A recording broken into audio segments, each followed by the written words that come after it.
Olá pessoal, meu nome é Fábio Guedes e agradeço a presença de vocês no blog canal Ideias Tecnológicas.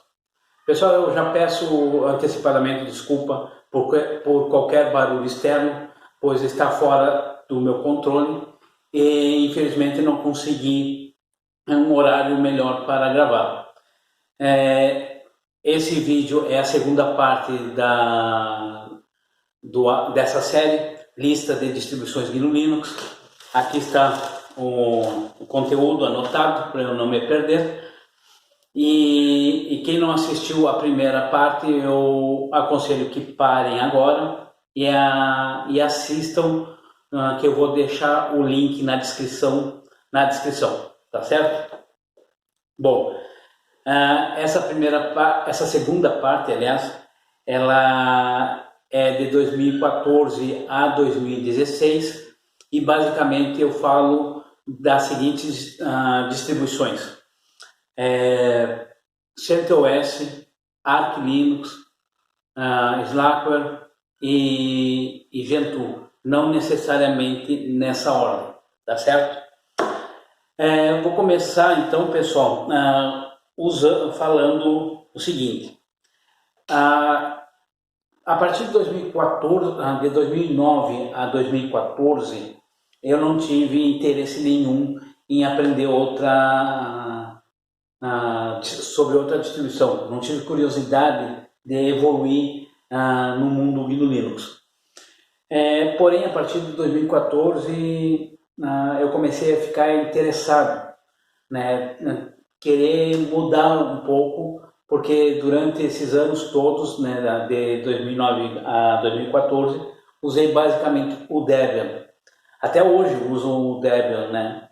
Mas nessa época não usava mais nenhuma outra distribuição.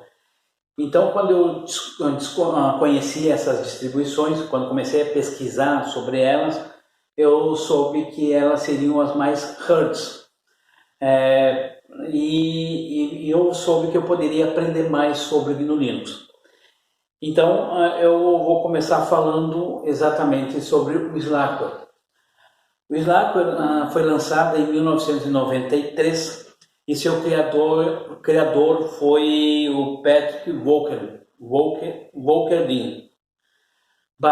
É uma distribuição que foi baseada numa outra distribuição que não existe mais, chamada Software Linux System, ou SLS Linux. Seu ambiente gráfico padrão é o KDE, porém o GNOME saiu do projeto oficial em 2006, mas é mantida pela comunidade. Possui o princípio KISS, que é Keep It Simple Stupid, que é para deixar o Slackware simples de ser usado, e tem como objetivo ser mais fiel aos padrões Unix, né? Sendo bem estruturado e organizado, né, essa distribuição. E rejeita qualquer ferramenta que esconde o funcionamento do sistema, né? Ela é uma distribuição bem estável, os pacotes são bem testados, né, e depois são incorporados. Possui duas versões para processadores de arquitetura 32 e 64 bits. É usado tanto para desktop como para servidores, mas principalmente servidores. Tem os seguintes instaladores ou gerenciadores de pacote: o PKG2 e o Slackware PKG, na qual esse último dá um acesso aos repositórios do sistema, os repositórios oficiais, né? E particularmente eu comecei a usar essa distribuição em 2014, após o período de entrega da declaração de imposto de renda. Isso porque eu trabalhava nesse período com declarações, né? Para mim não foi uma transição difícil, né? Mas a única coisa um pouco chata para mim é que ela não é tão automatizada como o Debian, né? Então a maior parte das coisas eu tinha que compilar meio na unha, né? Então, mas não tive dificuldade, né? E nunca tive problema de quebra de sistema por causa disso. Consegui aprender bastante sobre a estrutura de diretórios, né? Porém, a principal dificuldade que eu tive nessa época e que me fez eu desistir do Slackware foi exatamente fazer com que o ReceitaNet do imposto de renda reconhecesse o Java. A ReceitaNet é um programinha dentro do programa da Receita, que permite a transmissão da declaração pela internet e usa o Java. Hoje em dia o Java está incorporado no ReceitaNet, mas nessa época não. E por alguma razão o ReceitaNet não reconhecia o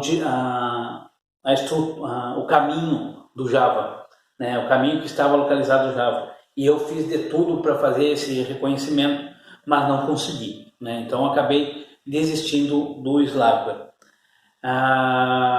Depois do Debian foi a distribuição que eu mais usei, foi o período que eu mais usei.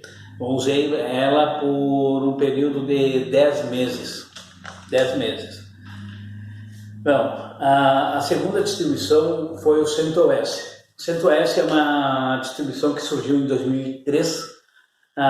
É um clone do Red Hat, uma vez que ex-colaboradores dessa distribuição pegaram o código-fonte da Red Hat e recompilaram, retirando a logomarca e fazendo de acordo com o que eles achavam importante. É extremamente compatível com a distribuição Red Hat. Tem dois ambientes gráficos, o KDE e o GNOME. O gerenciador de pacotes é o Yum. E em 2014 a empresa Red Hat incorporou o CentOS em seu portfólio, patrocinando esse projeto. Atualmente mantém somente a versão para processadores de arquitetura 64 bits e também existe duas versões, ou a versão 8 e a versão Stream. A versão 8 é a versão estável do sistema e o Stream é a versão Rolling Release, né, de desenvolvimento contínuo. Eu particularmente comecei a usar em 2015, né, instalei tudo que precisava em uma VM e posteriormente eu comecei a usar ela na máquina real. Usei aproximadamente por uns 9 meses e confesso que é a minha segunda distribuição mais favorita, né? O Debian é em primeiro e ela se torna favorita, além da mesma facilidade que eu tenho de usar como o Debian. Ela é estável e também é o que também tem o maior número de pacotes e programas lançados para a sua versão, que é .rpm, que é para o CentOS e para o Red Hat, né? Então, um golinho d'água aqui.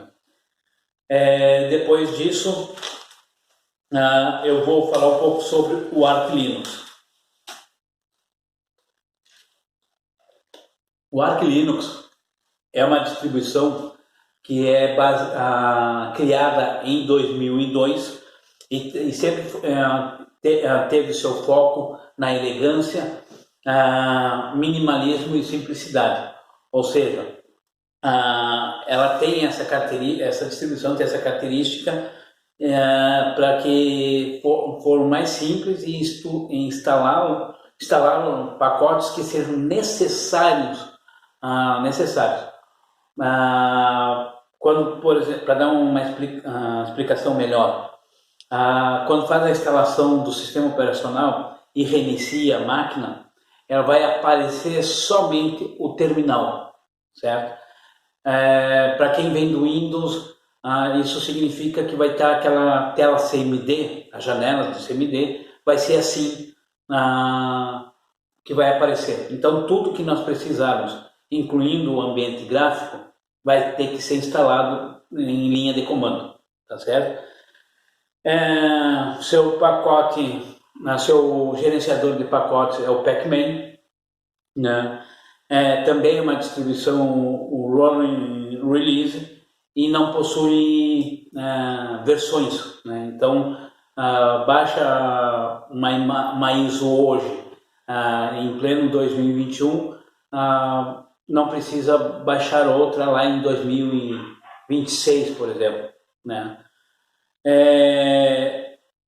Foi inicialmente desenvolvida por Jude Vinet, que é canadense, e fornece a versão para processadores de arquitetura 64 bits, somente para essa versão. A última versão, a ISO com a versão para arquiteturas 32 bits, que foi lançada, foi em 2017, em fevereiro de 2017. Então isso já faz 4 anos, né? Os principais ambientes gráficos, os ambientes gráficos padrão, são KDE, GNOME, Cinnamon, Mate, LXDE, XFCE, LXQT, Deepin e Bug. Ambientes não oficiais. EDE, Lyri, Lumnia e Moksha. Existem vários repositórios oficiais, na qual tem um grande número de aplicativos mais usados, né? Porém, há um repositório que é da comunidade chamado Aware. Isso porque muitas vezes muitos aplicativos que também são bastante usados não têm nos repositórios oficiais. Entre eles, para dar um exemplo, está o Google Chrome. Então, vocês teriam que instalar dos repositórios Aware, do repositório Aware. Mas há um porém. Aqui há uma recomendação que caso precise habilitar esse repositório, faça a instalação do aplicativo e atualize somente o aplicativo caso seja necessário, tá certo? Todas as outras atualizações têm que ser feitas através dos repositórios oficiais, tá certo? Particularmente, eu comecei a usá-lo em 2006. Entre essas distribuições que eu falei até agora, foi a que eu menos usei, foi mais ou menos um mês. Um pouco, não, acho que foi até um pouquinho mais, acho que foi quase uns 2 meses. É uma distribuição que precisa consultar sempre a wiki, os manuais, porque precisa sempre do terminal para fazer a instalação. Pelo menos quando eu usei ela era assim. É uma ótima distribuição para aprender mais sobre o GNU Linux, óbvio, mas eu não recomendaria para computador de produção, né? Principalmente se precisar fazer testes contínuos. Só recomendaria fazer isso se o usuário tiver os aplicativos certos que vai usar e que não vai utilizar para fazer teste nenhum. Não vai querer mudar nada. Porque eu digo isso porque vai ter que compilar, tem que instalar do zero as coisas, pode ser que precise de pacotes adicionais, então isso aí pode consumir tempo e isso pode prejudicar o trabalho do usuário, né? Então ela só eu só recomendo ela para o trabalho, para produção, se usar dessa maneira que eu estou dizendo, né? instalar tudo que precisa antes de botar a máquina em produção. E esse foi um dos motivos que eu acabei largando o Arch Linux, né? Bom, uma coisa importante aqui, o Gentoo. O Gentoo eu não usei, nunca usei. Isso porque eu tive dificuldades de instalá-lo em uma máquina virtual. E eu não consegui fazer testes nele, né? Fazer testes e depois testes numa máquina real. E quando eu fui inventar de usar ele, eu só tinha apenas um computador. Hoje eu tenho dois computadores, só que um minha mãe está usando, então não vou ficar fazendo testes com esse computador. Tá? Mas ela é considerada hard, e pelo que eu percebi, eu achei mais difícil a instalação do Gentoo do que o Arch Linux e do Slack. Tá certo? Bom, pessoal, o vídeo de hoje é só isso. Espero que tenham gostado. Comentem, deixem seus likes ou dislike, compartilhem o vídeo se achar que mereço e façam seus comentários dizendo quais as experiências de vocês nessas distribuições, tá certo? Obrigado à presença de todos e até breve.